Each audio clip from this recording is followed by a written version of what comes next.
No início do ano de 1986, que ano maravilhoso para a música, viu? O synth pop e o new pop já não estavam mais no auge do sucesso. Sucesso esse, o auge que foi ali na primeira metade da década de 80. Mas mesmo assim ainda foram surgindo grandes duplas, grandes bandas e grandes artistas solos britânicos desse estilo musical.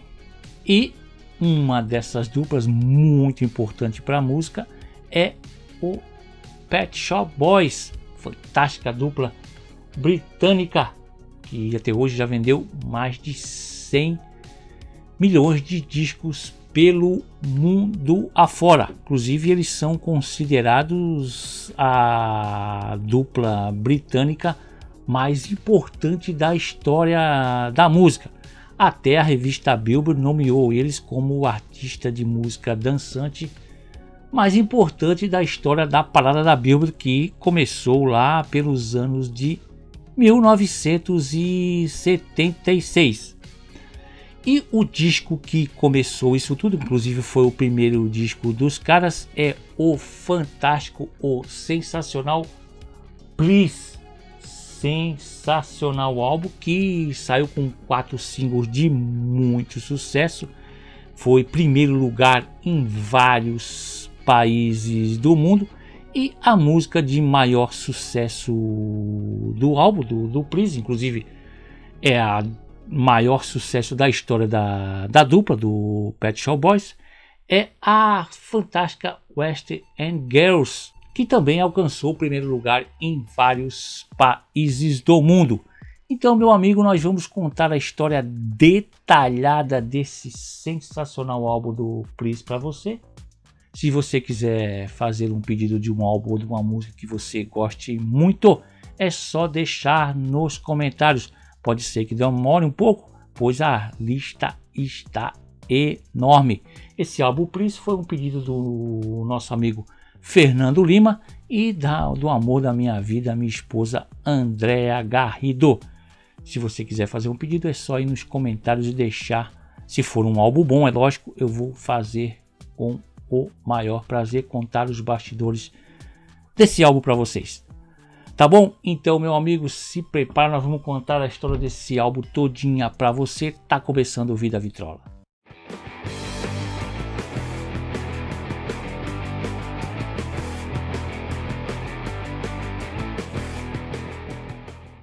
Segundo o fã e estudioso da dupla, o jornalista Wayne Studer, exatamente no dia 19 de agosto de 1981, para ser exato, o jornalista Neil Tennant, com 27 anos na época, e o estagiário de arquitetura Chris Law, 21 anos, estavam em uma loja de música na Kings Road, famosa rua de Londres, esperando para serem atendidos. Ali os dois desconhecidos começam uma conversa sobre músicos e sintetizadores. Naquele dia, Tennant comprou um sintetizador Korg MS-10. Os dois tinham um gosto musical não muito parecido, pois Neil Tennant curtia folk, algumas músicas punk e canções cheias de angústia, no estilo de Elvis Costello. Já Chris Lowe era apaixonado por disco, electro e house music, que ouvia nas casas noturnas de Londres. Mas o que fez esses dois futuros amigos se conectarem foi que eles amavam o álbum Organization da banda OMD de 1980, com a fantástica música Enola Gay. Os dois rapazes, depois de saírem da loja, continuaram a manter contato e acabaram se tornando amigos. Já estamos em 1982 e Neil Tennant já estava trabalhando na revista Smash Hits, famosa revista de música britânica que teve publicações de 78 até 2006. Essa revista é considerada a melhor revista sobre música britânica de todos os tempos. Ele, Tennant, e agora o amigo estudante Chris Lowe, passam o tempo livre curtindo Eurodisco e estilos influenciados pela disco americana. Chris Lowe estava curtindo muito naquele momento o segundo álbum da dupla, Soft Cell, o Non-Stop Erotic Cabaret. E os dois começaram a compor as primeiras canções no apartamento de Neil, em seu sintetizador novo, aquele que ele comprou no dia em que se conheceram. Só que quando o Tennant foi mostrar as letras que ele havia criado há anos e anotava tudo em um caderno, o Chris não gostou nada do que leu, pois para ele aquelas letras eram românticas demais e até angustiantes. Não tinha nada a ver com o som que eles estavam criando. E o Chris, que diz nunca observar muito as letras das músicas, pede para o amigo tentar tornar as suas letras um pouco mais sexys, já que isso combinaria mais com as noites de Londres, onde as pessoas apenas querem se divertir e se amar. O Neil Tennant conta que quando o Chris pediu para ele ser menos poético, ele começou a escrever músicas sobre coisas que aconteciam com eles nas noites de Londres e lugares que eles frequentavam. E daí foi que surgiu uma das músicas que apareceram nessa linha, é a magnífica Opportunities. Uma das músicas que eles mais gostavam e que influenciou muito as músicas da dupla é a música Passion, do grupo The Flirts, um grupo influenciado e produzido pelo produtor americano Bob Orlando. Orlando é considerado um dos produtores mais influentes na música eletrônica ali no início dos anos 80. Depois de escreverem várias canções juntos ali no ano de 1982, eles resolvem gravar uma fita demo e vão num estúdio na famosa Murray Street e alugam o estúdio por 6 libras a hora. Isso dá em torno de R$44 a hora. E ali começam a nascer algumas músicas, inclusive vou colocar os links nas descrições dessa música. Uma delas foi Wasted Time ou There, se eu não me engano. O nome vou colocar na descrição. E a dupla começa a pensar em um nome para os dois, né? Nome para a dupla. Eles resolvem adotar provisoriamente o nome de West End. West End é uma região ali de Londres muito movimentada à noite, onde tem casas noturnas, onde a noite acontece em Londres. E os dois passam ali o restante do ano de 1982 tocando em alguns locais na noite de Londres. Então, no ano de 1983, já no meio do ano de 1983, a vida da dupla vai começar a mudar bastante. Lembra que o Neil Tennant trabalhava na revista Smash Hits e a revista encarrega ele, jornalista da Smash Hits, para voar até Nova York e assistir um show da banda The Police, sensacional The Police, e entrevistar Sting. E acreditem se quiser, no edifício onde ia ocorrer a entrevista com o Sting, o ídolo deles na música eletrônica, o produtor Bob Orlando, ele tinha um escritório no mesmo edifício onde ia ocorrer a entrevista com o Sting. Então o Neil usa a sua credencial de jornalista de uma importante revista de Londres e agenda uma entrevista com Bob Orlando.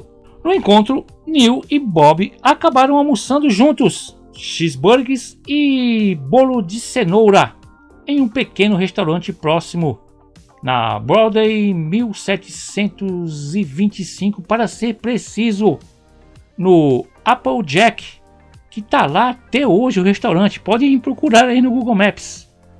No decorrer da conversa, Neil disse que era membro de uma dupla de compositores interessados em fazer música com a pegada dele, Bob. O produtor concordou imediatamente, sem ter ouvido uma única música ou fita demo, em gravar um disco com eles. Mais tarde ele confessou que gostou do visual de Neil como uma estrela pop em potencial, bem como da ideia de gravar um cantor com forte sotaque britânico. Chris Lowe lembra que Neil ligou para ele bastante eufórico depois de conhecer Orlando. Finalmente eles iriam gravar de verdade. Neil volta para Londres para escrever seus artigos nas Smash Hits, mas algumas semanas depois ele estava de volta a Nova York, desta vez acompanhado por Chris. Depois de ouvir a demo que eles tinham em mãos e assinarem um contrato com o produtor Bob Orlando, contrato esse que dava ao produtor o controle sobre a dupla. O estúdio escolhido para a gravação das músicas é o Unique Studios. Ir para Nova York e gravar no Unique Studios na Times Square fez com que tudo parecesse ainda mais um sonho para Lowe, pois tinha breakdance na rua e pichações na parede. Haviam clubes incríveis como o Paradise Garage e o Jelly Bean Benitez, que tornaram aqueles dias em Nova York emocionantes. Enquanto eles trabalhavam com Orlando no Unique Studios, foram gravadas algumas versões iniciais de músicas muito conhecidas deles. Vou colocar os links na descrição dessas versões. Uma delas é a versão inicial de West End Girls e de Opportunities. Incrível, a diferença é incrível.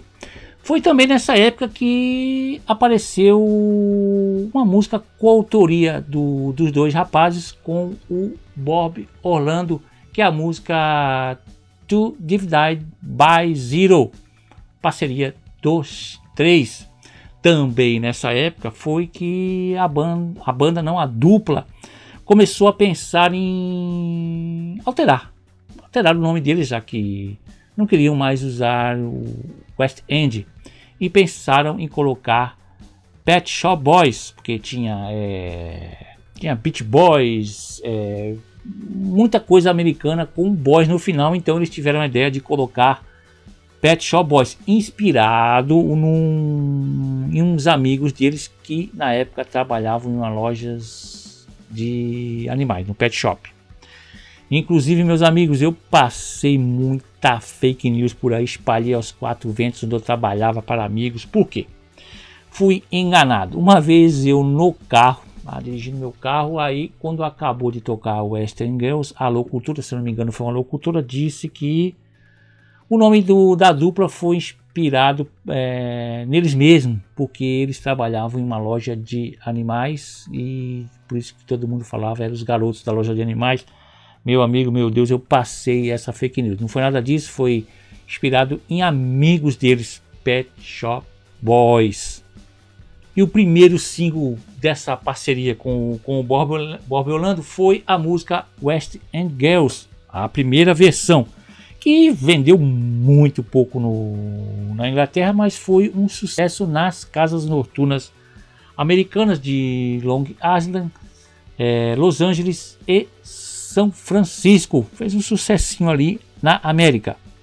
Quando você percebe que pagou ali por hora no estúdio Unique Studios e vê o resultado desse, é muito engraçado, diz o Chris Lowe. Já o Tennant diz que o empresário deles, o Tom Watkins, ele estava em Los Angeles, diz que escutou na rádio que era o grande hit ali das rádios dancing de Los Angeles. Diz que o empresário ficou empolgadíssimo. Aí o Tennant diz que mesmo que tenha sido um resultado modesto ali, poucas cópias vendidas, ele ficou muito satisfeito, porque tudo que ele queria era ver um disco dele ali na prateleira de alguma loja chique de discos de Londres.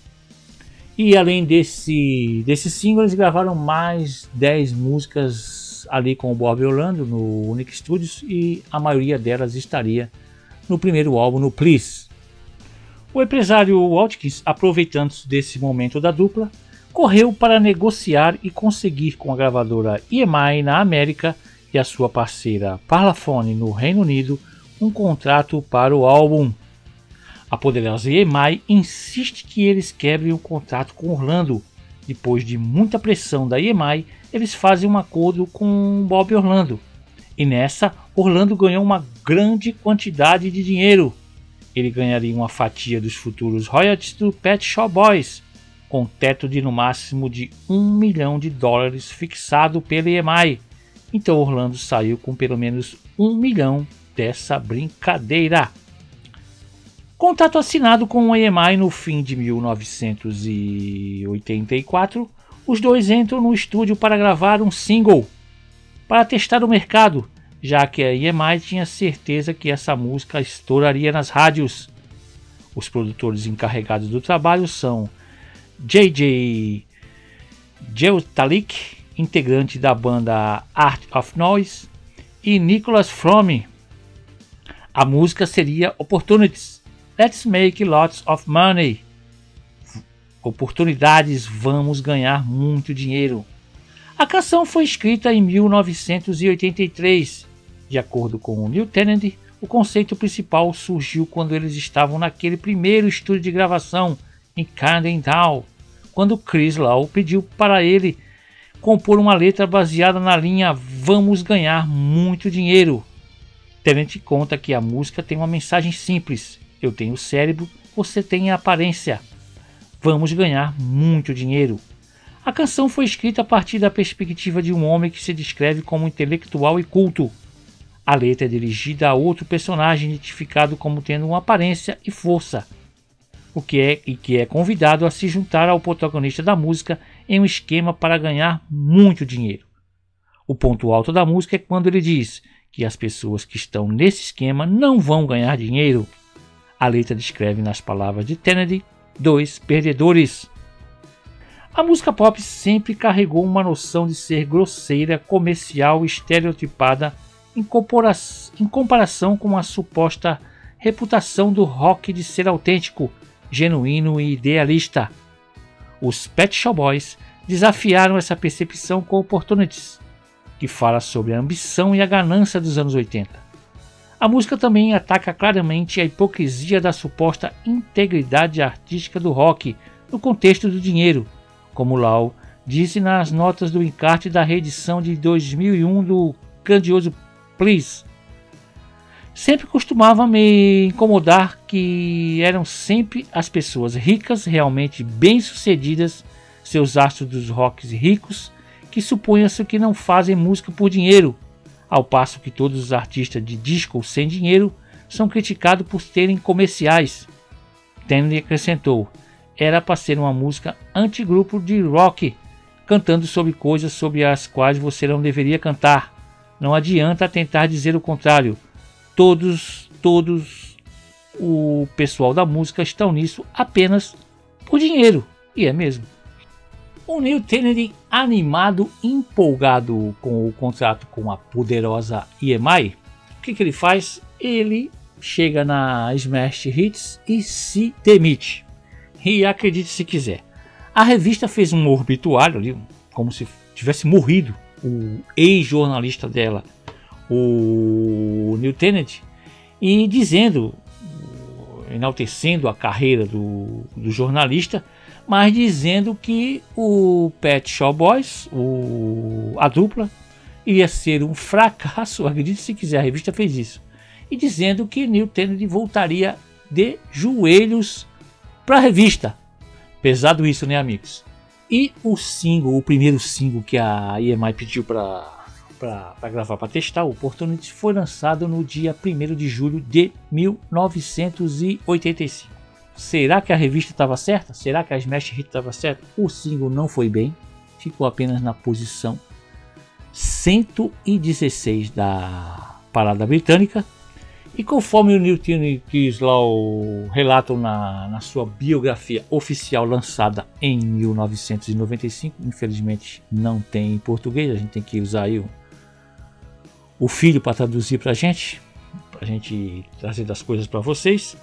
Conforme eles relatam, eles bateram o pé com a EMI que eles queriam para produzir o futuro álbum do Pet Shop Boys, o produtor americano Steven Hagg, por causa do trabalho dele, que eles gostavam muito, com o The World Famous Supreme, com a música Hey DJ, e também ele tinha trabalhado com o Michael McLaren com a música Madame Butterfly. Os dois adoravam, o Tennant e o Lowe gostavam muito, então queriam trabalhar com esse produtor. O empresário deles, o falecido Tom Watkins, tinha dúvidas com relação ao Steven Hagg. A EMI também deu outras sugestões, mas os caras queriam o Stephen Hagg para produzir o disco. Aí o que aconteceu? A EMI, ela disse que ia autorizar para eles, a dupla, a gravar um single teste com o produtor, que seria uma regravação de East End Girls com o Stephen Hagg, e se desse certo, aí sim eles seriam autorizados a gravar o futuro álbum sensacional Please. Hagg diz que teve a sua primeira grande oportunidade na música tocando teclado para o então recém-cantor solo Peter Gabriel, que tinha saído do Genesis. O produtor diz que Peter foi gentil o suficiente para tocar algumas das gravações caseiras de Hagg para sua gravadora, e eles contratam ele. Hagg diz que a vida é estranha, pois de repente ele tinha virado um produtor. Em agosto de 1985, a dupla e o produtor Stephen Hagg vão para o estúdio Division Studios no centro de Londres e passam uma semana regravando West End Girls. Stephen Hagg se lembra de como ele levou a versão Bob Orlando em uma nova direção. Eu poderia dizer que a música era muito legal, disse ele em uma live. A primeira versão gravada por Bob era muito rápida para mim, então fomos desacelerando bem a nova versão. O produtor disse que as coisas iam aparecendo conforme as mudanças iam sendo feitas. De acordo com Tennant, a música era originalmente um hip hop que ele escreveu inspirada na música The Message do Grandmaster Flash, que falava sobre a pressão de viver na cidade, e ele deu um toque londrino na música, segundo ele.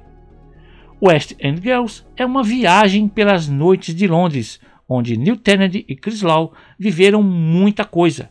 O glamouroso West End é onde estava a diversão, contrastando com o West End mais violento.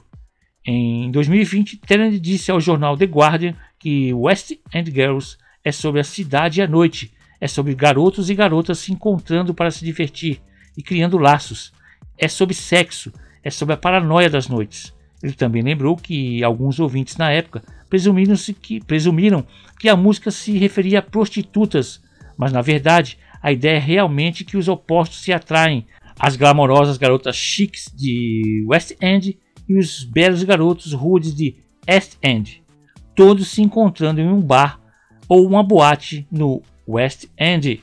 Tennant começou a escrever a letra de West End Girls lá no início dos anos 80, quando ele estava hospedado na casa de um primo seu, lá em Nottingham, e eles estavam assistindo um filme de gangster do ator James Cagney.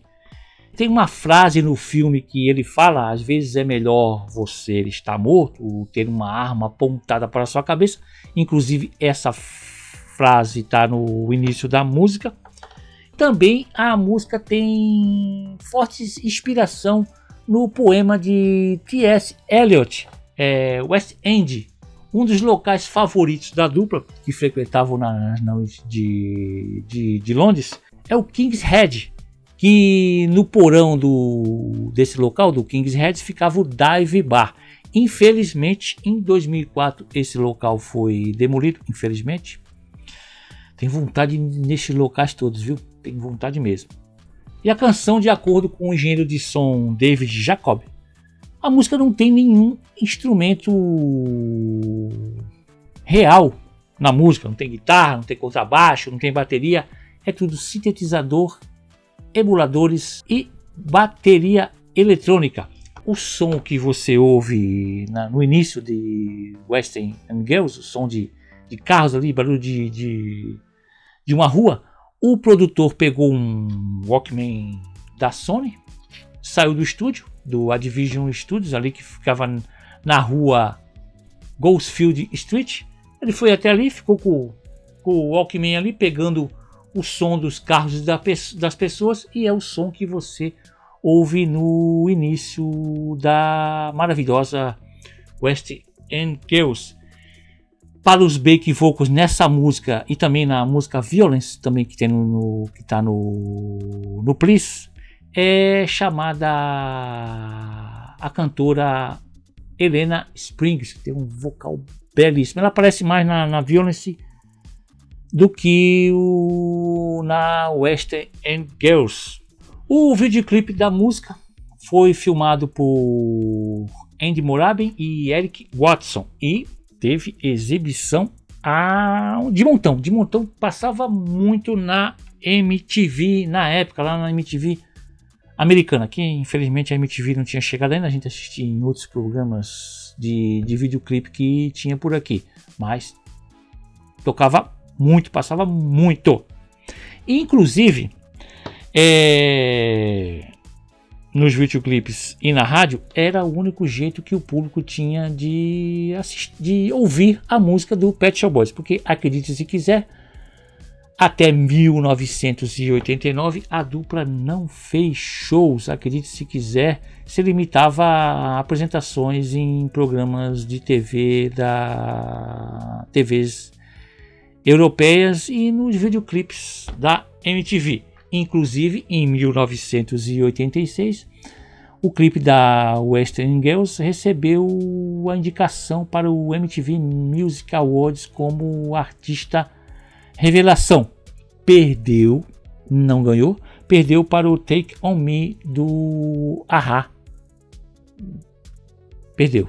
Também outra grande banda. Temos vídeo no canal falando do clipe do A-ha.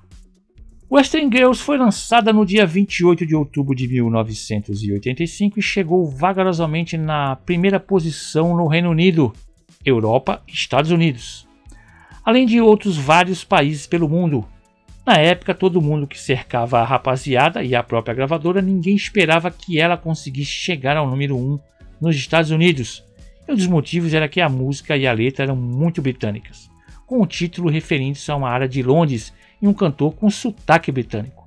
Mas embora a maioria dos americanos nunca tivesse visto o West End, eles se identificaram com a música. E a revista Smash Hits, que disse que Neil Tennant iria voltar de joelhos, teve que fazer uma capa com eles quando o Western Girls chegou no topo da parada. E o título era Pet Shop Boys. O que é preciso para deixar esses homens felizes? Uma referência às suas aparições sempre com cara fechada na TV. Ela está no disco como a segunda do lado A, e no lado B do single tem a música Amen Gojet Aristide. Depois de gravar e lançar o primeiro single, eles voltam em novembro de 85 para o Advision Studios com o produtor Steven Hager e passam entre os meses de novembro de 85 e janeiro de 86 trabalhando do meio-dia até a meia-noite. Saindo dali, eles iam à casa de comida turca que ficava no fim da rua. Bebiam uma garrafa de Retsina, que é um vinho branco muito antigo. Um dia ou outro, eles tiravam uma folga para tocar Western Girls do programa Top of the Pops, famoso programa de música em inglês. Essa foi basicamente a rotina durante esses 2 meses gravando This Neil Tennant. A rapaziada e o produtor Steve Hague decidem que o álbum teria 10 canções. E aí começa, como eles tinham muitas músicas já pré-prontas, começa a dura tarefa de decidir quais iriam entrar no álbum, no Please, e quais estariam de fora. Uma das que ficou de fora, mas estaria no segundo álbum deles de 87, o Axauli, seria It's Assim, que segundo os rapazes dizem foi o produtor Steven Hague que disse para eles que era melhor guardar ela para o segundo disco. Foi boa ideia, pois ela estouraria, já seria outro estouro no segundo álbum dos rapazes. E como Orlando fez na música To David by Zero, o Steven Hague também é coautor de uma música com os rapazes, e é a Love Comes Quickly, que é uma música que diz sobre o poder do amor, que não adianta você fugir do amor, não adianta que uma hora ele chega. Qualquer lugar que você tenta fugir, o amor acaba te capturando. E o Tennant disse que eles escreveram essa música lá em 1982, quando eles iam lá todas as noites de sábado naquele estúdio, no primeiro estúdio na Moonrise Street, lá em 82 ainda.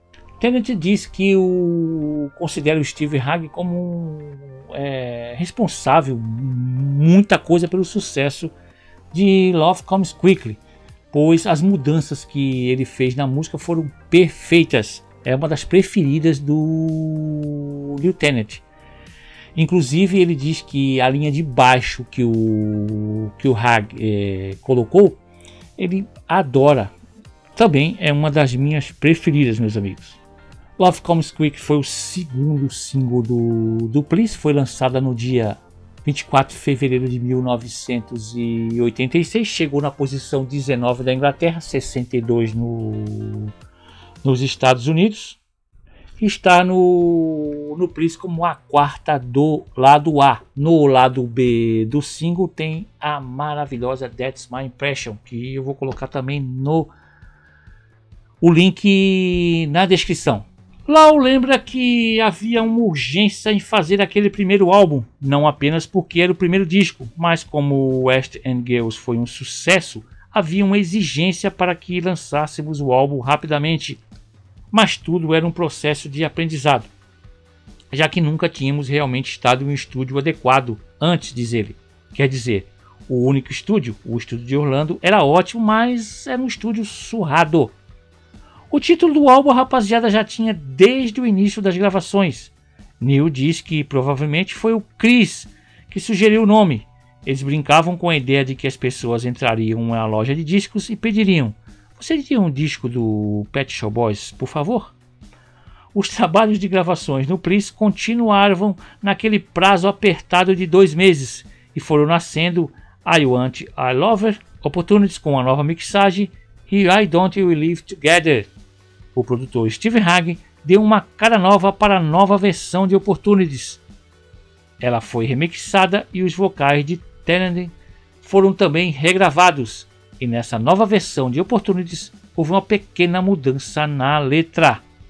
O segundo lançamento de Opportunities se deu no dia 19 de maio de 1986 e alcançou a 11ª posição na Inglaterra, no Reino Unido, e a 10ª nos Estados Unidos. Inclusive é o único single deles que ficou melhor posicionado nos Estados Unidos do que na Inglaterra, acreditem se quiser. Ela está no álbum como a terceira do lado A. E no lado B do single tem a música In The Night, que também vai estar na descrição. O maravilhoso álbum Please foi lançado no mercado mundial no dia 24 de março de 1986 e foi um sucesso grandioso, alimentado por esses grandiosos singles. O Pet Shop Boys foi indicado como melhor grupo no Brit Awards de 87 e West End Girls ganhou como melhor single naquele ano no Brit Awards, o maior prêmio ali da música britânica. Acredite se quiser, o álbum, se você uma pessoa olhando para o álbum, parece ser um álbum conceitual. Muita gente pode achar que é um álbum conceitual porque um álbum conceitual é aquele que música por música vai contando uma historinha como se fosse um livro. Cada música conta um pedaço da história. Porque o álbum conta uma saída na noite londrina, que acontecem várias coisas, parece que é uma historinha que as músicas estão contando. Apesar disso, ele não é um álbum conceitual. A última música que eles terminaram no estúdio antes do lançamento do álbum foi Suburbia. Essa música ficou idêntica à demo, pois não havia mais tempo para fazer mais nada no disco. Suburbia foi inspirada no filme Suburbia de 84, dirigido por Penelope Sheriff. O filme é sobre jovens crescendo nos subúrbios de Los Angeles em meio a abusos e decadência. Suburbia foi o quarto e último single do Please e foi lançado no dia 22 de setembro de 86 e chegou ao número 8 na parada do Reino Unido. O videoclipe da música foi dirigido por Eric Watson, que já tinha dirigido os vídeos de Western Girls e Opportunities, e apresenta filmagens da dupla em um subúrbio de Los Angeles. No clipe, ouvimos sons de violência suburbana, motins e vídeos quebrando, bem como cães rosnando, que não tem na versão do álbum. Suburbia está no álbum como a quinta do lado A, e no lado B do single tem a música Panenero. Durante a gravação, falou-se muito sobre como deveria ser a capa do primeiro álbum do Pet Shop Boys. O empresário Tom Hawkins tinha a ideia de uma capa que, segundo os rapazes, era muito maluca. Eles se juntaram com o designer Mark Farrell, que seria o design de todas as capas da dupla a partir dali. Mark trabalhava no escritório de Tom Hawkins, e eles juntos tiveram a ideia de ter uma capa branca com uma pequena foto deles no meio. A maioria das fotos existentes do Pet Shop Boys foram tiradas por Eric Watson, um fotógrafo amigo que Neil conhecia desde a sua juventude. Então eles escolhem uma que já havia saído nas Smash Hits. Nela, os dois estavam cobertos com toalhas brancas. Na metade da década de 80, a maioria das capas dos discos era espalhafatosa. Nem todos gostaram da ideia dos rapazes. A gravadora deles nos Estados Unidos, a poderosa EMI, insistia que o título e seu nome fossem impressos na parte superior da capa para que pudessem ser facilmente identificados nos racks das lojas. E a filial francesa, para a fúria dos garotos, simplesmente redesenharam a capa usando uma foto muito maior. Mais tarde, quando foi lançado em CD, os Pet Shop Boys não reduziram a foto na mesma proporção da capa do álbum. E eles sempre sentiram que a capa do CD não funcionava tão bem. Também o CD, as capas ficam ridículas no CD. Abrir o álbum com To Divide by Zero foi uma aposta meia que os caras pagaram, porque o álbum tem músicas mais com a cara da rádio do que ela, mas o Neil Tennant acha que ela tem um dos melhores sons do disco. Eu gosto muito dela. Ele diz que ela tem um vocal robótico e um ar dançante, também concordo. E a música, o protagonista da música convida o seu parceiro a fugir dali, que vamos para o outro continente, vamos pegar um avião, vamos fugir daqui. Segundo o Neil Tennant, ela foi inspirada quando ele era garoto, ainda adolescente, que morava em Newcastle. Ele e uma amiga dele chamada Maureen, eles iam até a estação de trem ali de Newcastle e ficavam vendo os trens que saíam para Londres e ficavam fantasiando uma fuga deles para Londres. Vamos fugir daqui. Foi daí que nasceu a ideia de To Divide by Zero. Isso ele conta no encarte do relançamento do Please em 2001 e 2018. Já Tonight Is Forever quase foi lançada como single. Eu também acho que deveria ser lançada como single. A música é muito boa, essa música. Ela só não foi porque depois de uma aparição num programa de TV muito famoso nos anos 80 na TV inglesa, o The Tube, e o Neil Tennant diz que foi a pior aparição, a pior performance deles na vida da dupla. Eles abriram o programa cantando West End Girls. Vou colocar o link dessa apresentação, tem eles cantando West End Girls. E depois de 2 horas, tiveram que esperar 2 horas para no final do programa esperar todos aqueles cantores cantando ali, quem sabe faz ao vivo, cantaram West End Girls ao vivo.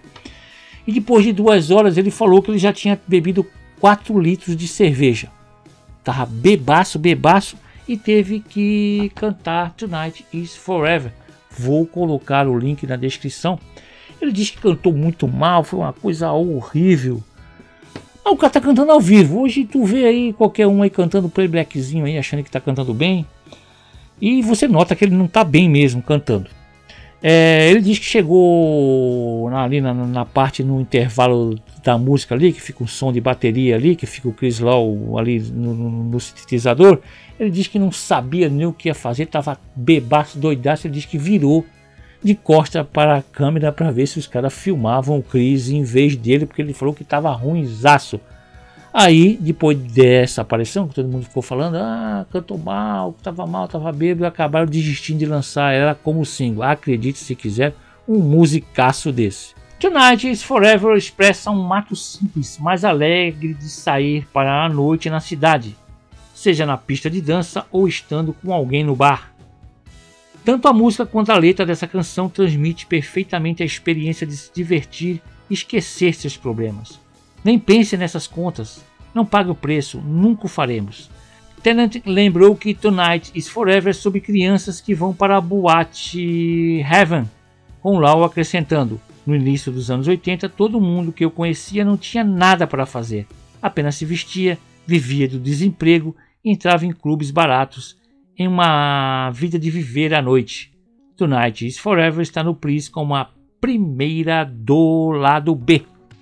E o Please, com as suas 10 músicas e 4 singles, chegou em terceiro lugar na parada de álbuns britânicos e chegou até o 7º lugar na parada de álbuns americanas. E acredite se quiser, chegaram nesse topo sem fazer show nenhum.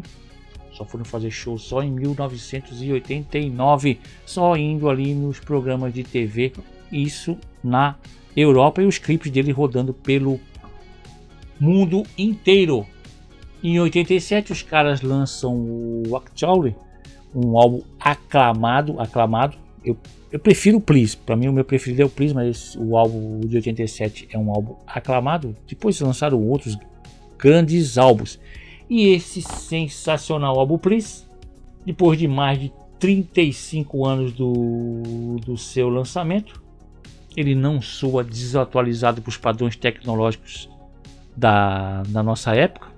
O álbum parece que foi gravado hoje, e os fãs de boa música foram aos milhões nas lojas de disco, chegavam lá e pediam: eu gostaria de comprar o novo álbum do Pet Shop Boys, por favor.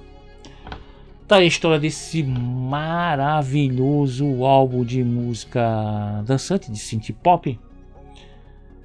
Quer fazer o pedido? É só fazer igual o Fernando Lima e Andréa Garrido, meu amor. É só você deixar nos comentários que eu trago outro grande álbum para você. Se for um álbum bom, eu trago com certeza. Beleza? Espero que esteja inscrito. Beleza? Tchau. Até o próximo álbum.